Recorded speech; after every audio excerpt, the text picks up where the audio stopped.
आदाब नाजरीन, हम फिर हाजिर हैं आपके सामने हैं मौजू के साथ। और मौजू एक बार फिर से मशरक़ वस्ती से जुड़ा हुआ है। अमरीकी सदर डोनाल्ड ट्रंप ने ऐलान किया है कि यमन पर फ़ज़ाई हमले रोक दिए जाएंगे।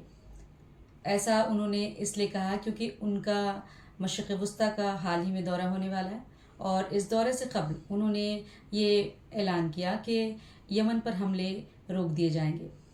आपको बताते चलें कि यमन की तरफ से जो बेन गुरियन एयरपोर्ट पर हमला हुआ है, उसके बाद से मुख्तलिफ ममालिक ने अपनी परवाज़ें इसराइल के साथ की तरफ से मंसूख कर दी हैं, और इसराइल बिल्कुल ही तनो तनहा रह गया है।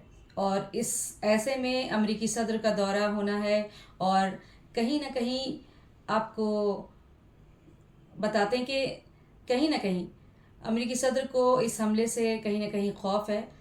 आपको क्या लगता है कि क्या अमरीकी सदर का जो दौरा है उससे कबल अमरीकी सदर का ऐलान कोई अहमियत का हामिल है, या सही में यमन के पर जो फ़ज़ाई हमले हो रहे हैं वो रोक दिए जाएंगे? आज के लिए आपका सवाल ये है कि क्या मशरक़ वस्ती में एक बार फिर कोई नई हलचल होने वाली है और अमरीकी सदर का दौरा कोई नए अहमियत और नए ऐलान का हामिल होगा? हमें अपनी राय से कमेंट सेक्शन में ज़रूर नवाजें, और देखते रहें हमारा चैनल न्यूज़ 18 उर्दू। और मुझे दें इजाज़त। खुदा हाफिज़।